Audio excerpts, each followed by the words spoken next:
یہ ان دنوں کی بات ہے جب فیلڈ مارشل ایوب خان کے مسلط کردہ بنیادی جمہوریت کے غیر جمہوری نظام کے تحت صدارتی انتخابات کی مہم زوروں پر تھی۔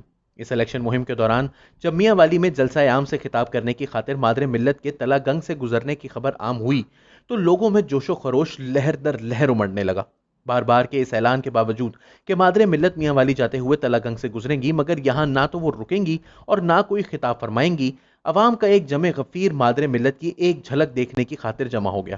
محترمہ فاطمہ جناح نے عوام کے اتنے بڑے ہجوم کو دیکھ کر اپنی گاڑی رکوائی اور بے دھڑک کار سے باہر نکل کر سڑک کے کنارے ہجوم سے خطاب کرنا شروع کر دیا۔ ان کے ہمراہ میاں والی جانے والے لیڈران کرام روکتے رہ گئے، مگر انہوں نے خطاب جاری رکھا۔ لوگوں کا جوش و خروش بڑھتا گیا، خطاب طویل سے طویل ہوتا گیا اور لوگوں کے دلوں سے ایوب آمریت اور اس کے مقامی حبہ خواہوں کا خوف مٹتا چلا گیا۔ پاکستان میں جب پہلے پہل سلطانی جمہور کے خواب پامال ہوئے تو انہوں نے ایک بہادر، نڈر اور محب وطن پاکستانی کی طرح آمریت کو چیلنج کیا۔ جبر و استبداد کے خلاف ان کا احتجاج صرف لفظی احتجاج کا نام نہ تھا، بلکہ عملی زندگی کا ایک آتشی مسلک تھا۔ انہوں نے اس مسلک سے بھی وفا کا حق ادا کر دیا۔ جب صدر ایوب خان نے صدارتی انتخابات کا اعلان کیا تو اس وقت چار سو ہو کا عالم تھا۔ ایسی دہشت تھی، ایسا سہم تھا کہ کوئی سیاسی پارٹی اور کوئی سیاسی لیڈر ایوب خان کے مقابلے میں صدارتی امیدوار بننے کو تیار نہ تھا۔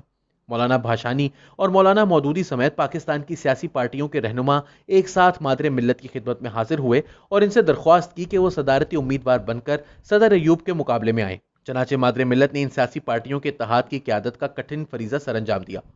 یہ بات یاد رکھنے کی ہے کہ سرکاری اشارے پر چند علماء کرام نے یہ سوال اٹھایا کہ از روئے شریعت عورت کسی مسلمان مملکت کی سربراہ نہیں ہو سکتی، تو خود مولانا ابوالعلا مودودی نے یہ فتویٰ دیا کہ کوئی اور مسلمان عورت کسی اور مسلمان ملک کی سربراہ ہو سکے یا نہ ہو سکے، مادر ملت اسلامی جمہوریہ پاکستان کی سربراہ ہو سکتی ہیں۔ محترمہ فاطمہ جناح نے مشرقی اور مغربی پاکستان کے دور دراز علاقوں میں جلسہ ہائے عام سے خطاب فرمایا۔ ان جلسوں میں انہوں نے اجلی اور شفاف جمہوریت، معاشی عدل و انصاف، معاشرتی مساوات اور عملی اور تخلیقی آزادی کے تصورات کو پاکستانی معاشرے میں سکہ رائج الوقت بنانے کے عزائم کا اظہار کیا۔ انہوں نے دو ٹوک انداز میں یہ بات عوام کے ذہن نشین کر دی کہ پاکستان انہی آفاقی انسانی اصولوں کو عملی زندگی کی بنیاد بنانے کے لیے وجود میں آیا تھا۔ یہ میری خوش بختی ہے کہ میں نے مادر ملت کو 2-3 بار عام جلسوں سے خطاب کرتے ہوئے دیکھا اور سنا۔ آج بھی اس دن کی طرح مجھے رہ رہ کر خیال آتا ہے کہ اتنے نحیف و نزار پیکر سے اتنی گرجدار، اتنی پرعزم اور اتنی نڈر اور اتنی بے باک آواز کیوں کر بلند ہو سکتی ہے۔ اصل اس کی نئے نواز کا دل ہے کہ چوب نے نہیں، اس کا سرچشمہ یہ پیکر خاکی نہیں، ہرگز نہیں، یہ روح ہے، یہ دل ہے جس سے سورج کی کرنوں کی مانند پھوٹتی ہوئی یہ آواز جبر و استبداد کے فولادی نظام کے پرزے اڑاتی چلی جا رہی ہے۔ یہ آواز ایک دل سے نکل رہی ہے اور پورے ہجوم کے دلوں میں اتر رہی ہے۔ یوں محسوس ہونے لگا جیسے یہاں خوف و دہشت اور جبر و استبداد کی حکمرانی کبھی تھی ہی نہیں۔ میرے بزرگ دوست منظور عارف مرحوم بھی اس وقت میرے ساتھ تھے۔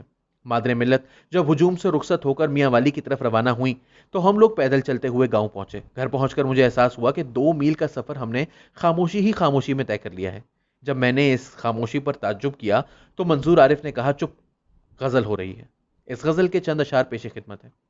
چر سے دل کی صدا بن کے چلے، تو اگر رہنما بن کے چلے، آرزو ہے کہ بنوں میں دریا اور تو مجھ پہ ہوا بن کے چلے، مورے بے مایا کی رفتار چلوں، تو اگر آبلا پا بن کے چلے، عقل و دانش تیرے قدموں پہ نثار، تو اگر ہوش ربا بن کے چلے۔ آج جب میں مادر ملت کے خطبات کو پڑھتا ہوں تو یوں محسوس ہوتا ہے جیسے میں پڑھ نہیں رہا، سن رہا ہوں۔ ایک شخص ہے جو اپنی ذات سے باہر نکل کر، اپنے رنج اور راحت سے بالا تر ہو کر، ہر نوع کے لالچ اور ہر طرح کے خوف سے آزاد ہو کر ہم پاکستانیوں کو اس مثالی پاکستان کا خواب دکھانے میں مصروف ہے جس سے ہمارے اجداد نے اپنی آنکھوں میں بسا کر پاکستان کی منزل کی جانب اپنے سفر کا آغاز کیا۔